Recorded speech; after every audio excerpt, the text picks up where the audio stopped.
400 வருஷத்துக்கு மேலே தொடர்ச்சியாக இந்த சக்கரை காவடி வந்து கட்டி குன்னக்குடியிலேருந்து பாத யாத்திரையாக புறப்பட்டு பழனிக்கு வந்து சென்றடைகிறோம். வெளிநாட்டிலேருந்து கூட வந்திருக்கா நிறைய பேர்.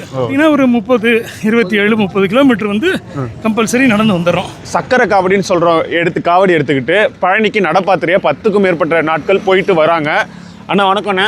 வணக்கம். இது என்ன சிறப்பு, என்ன சக்கரை காவடின்னு என்னதுங்கண்ணா? இது நகரத்தார் எல்லாரும் சேர்ந்து சரிங்கண்ணா செட்டிநாட்டு பகுதியிலேருந்து சுற்றி வட்டாரத்தில் உள்ள 72 ஊர்களில் உள்ள எல்லா நகரத்தார் ஆட்களும் சரிங்கண்ணா ஒரு 400 வருஷத்துக்கு மேலே தொடர்ச்சியாக அப்படியே இந்த சக்கரை காவடி வந்து கட்டி குன்னக்குடியிலேருந்து பாத யாத்திரையாக புறப்பட்டு பழனிக்கு வந்து சென்றடைகிறோம்.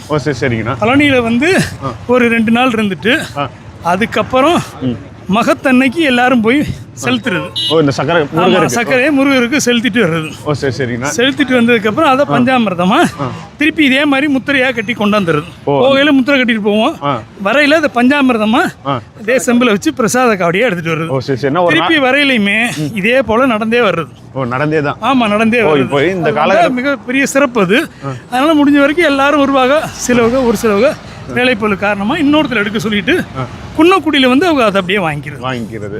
ஆனா இந்த காலத்துல எல்லாருக்கும் நிறைய வேலை இருக்கும். 10 நாள் இப்படி நடைப்பயணமா போறதுக்கு அந்த அளவுக்கு என்ன முருகர் மேல உள்ள ஈடுபாடு எங்களுடைய குடும்பத்தை எல்லாத்துக்குமே வந்து, அதாவது விருப்பம் உள்ள குலதெய்வமா முருகன் வந்து பழனியாண்டவர் வந்து எல்லாருமே போட்டுரும்.